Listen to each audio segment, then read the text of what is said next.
Labour's shadow Brexit Secretary, Sir Keir Starmer, is with us now. Good morning. Morning.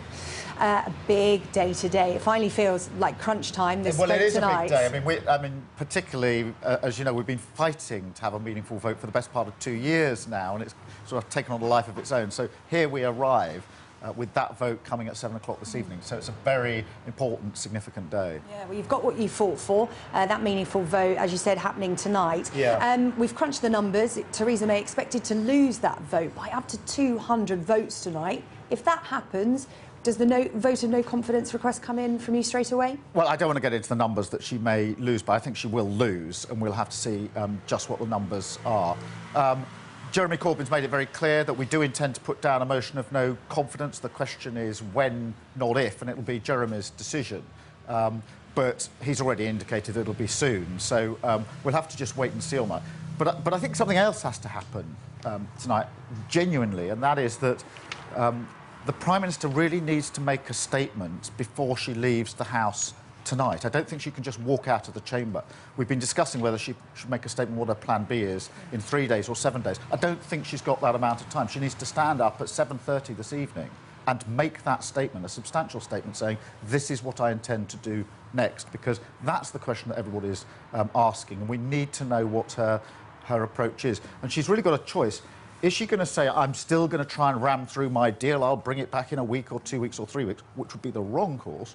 Or is she going to say, I now recognise I've got this wrong, there's got to be the space for other options, whether that's a general election or something else, there's got to be the space for that. Yeah, it's quite interesting, isn't it? Because you're talking about Theresa May ramming through this deal. She's not listening, and Labour saying that the Prime Minister's in denial over this and she will lose this vote. But a lot of people are saying, you know, Labour's talk of a no-confidence vote is the Labour Party being in denial as well, because it's something you can't win. Conservative MPs won't vote to bring down their own government. The DUP won't vote for it. A number of things about that. The first is that, but for the Fixed Term Parliament Act, which we passed not so long ago, everybody would expect the Prime Minister to be going to the country tomorrow. For years and years and years in the United Kingdom, if the government lost a massive vote, and this would be the biggest, possibly in history, but certainly for decades, you'd go to the country. So the only reason that we're even having to bring a confidence motion is because the Prime Minister is clinging on to the act that prevents that happening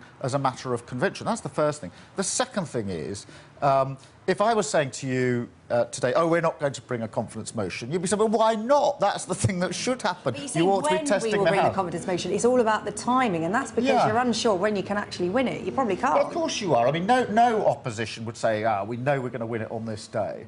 We have to make a judgment call. There are lots of votes the government has lost in the last 6 months that it didn't want to lose. And if we bring a confidence motion, I would invite everybody who doesn't want a no-deal outcome to vote on that. And let's have a general election where the country can decide. DUP members indicated to you that they would support you in a no-confidence vote? Well, I don't think they'd come to me and indicate their support. But what you have seen in recent weeks and months is different groups of MPs across the House combining to get results. Okay. So, as I say, the challenge, there's always a double challenge to me, which is if we say we're going to put a confidence vote, you say, why are you going to do it?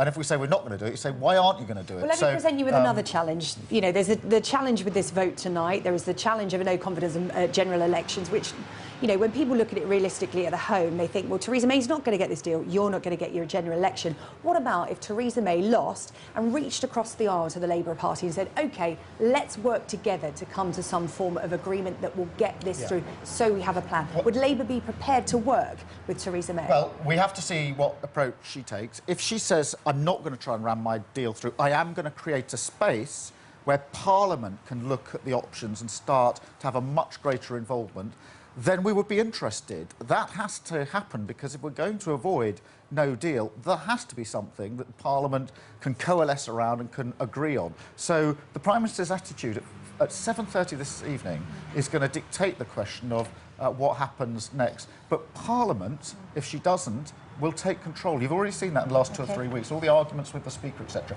That's about MPs saying we are not going to be shut out of this process. Well, yeah, actually, it's interesting you talk about MPs not wanting to be shut out and having a say. Got some Twitter questions for you. Robin John Piddock asked, never mind the MP's confidence in the Prime Minister, what about the UK citizens' confidence with Parliament now? A lot of people will be watching this vote at home tonight going, MPs aren't voting in my interest for the Brexit I want. They're voting in their own interest, whether it be they want a general election or whether they want to get their deal through. Yeah, I know a lot of people will think that. A lot of people say they're bored or frustrated with the process. We need to look at the deal and ask ourselves a simple question. Is this good enough for our country? Because we're talking about the future relationship with the EU. If the answer to that is no, we have to vote against it. And there's no good me coming back in a year or two and you saying to me, well, why on earth didn't you oppose that deal? And I said, well, people are a bit frustrated and bored with the process. We've got a duty to assess it, and if it's not good enough, we have to vote against it, and then we have to look at the other options. We've got a duty to do that.